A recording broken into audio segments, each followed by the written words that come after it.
Immigration from the EU has fallen dramatically since the referendum and is at its lowest level since 2013. With more on this, please welcome back Rachel Parris.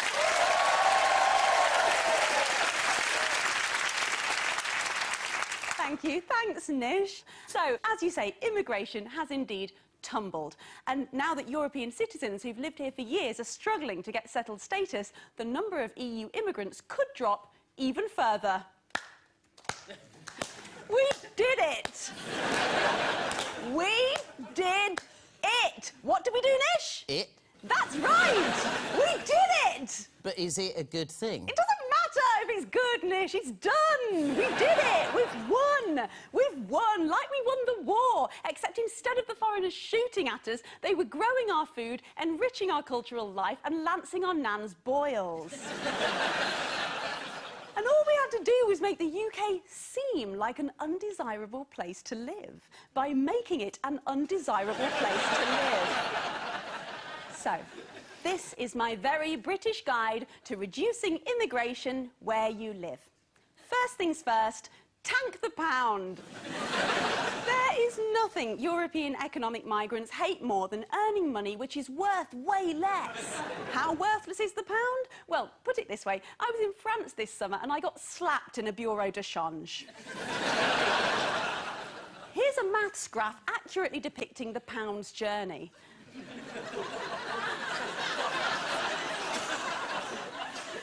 I know what you're thinking. Whee! What a ride! Scream if you want to go faster! Ah!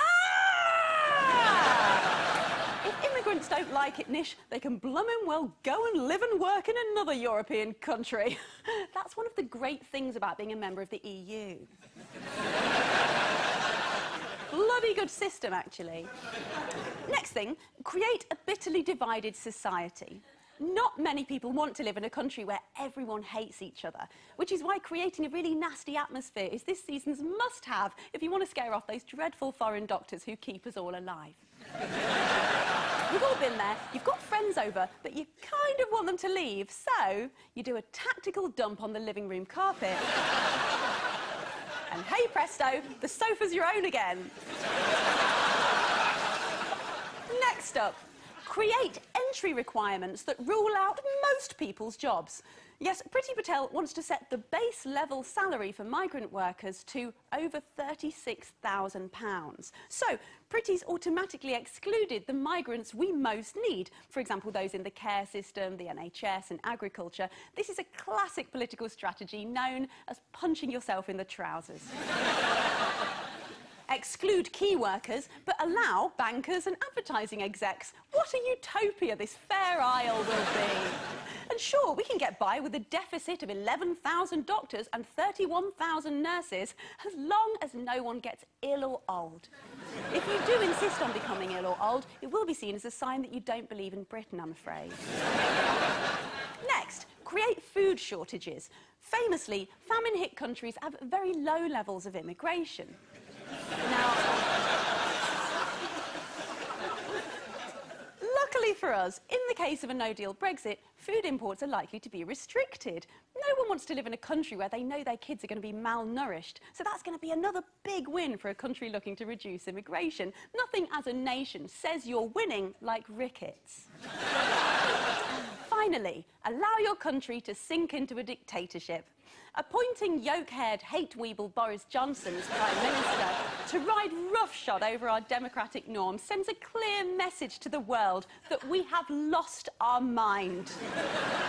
So, Nish, we wanted some good news and it's time to celebrate. EU immigration is tumbling and that fall in immigration is costing our economy about £1 billion a year and projected to cost much more in the years to come. So thank you to the brave British patriots who've taken the hostile environment idea and really run with it. People talk about what a great moment the 2012 Olympic opening ceremony was for Britain, but you rightly saw it for what it was. A huge beacon giving away our location to the rest of the world. It called out to people across the globe, hey, look at us. Britain is spectacular, talented, inclusive, fun, proud and brimming with joy. Why not visit us, make lives here, invest, trade with us? Thank goodness that's all over. Back to you, Nick. Thank you, Rachel Parris.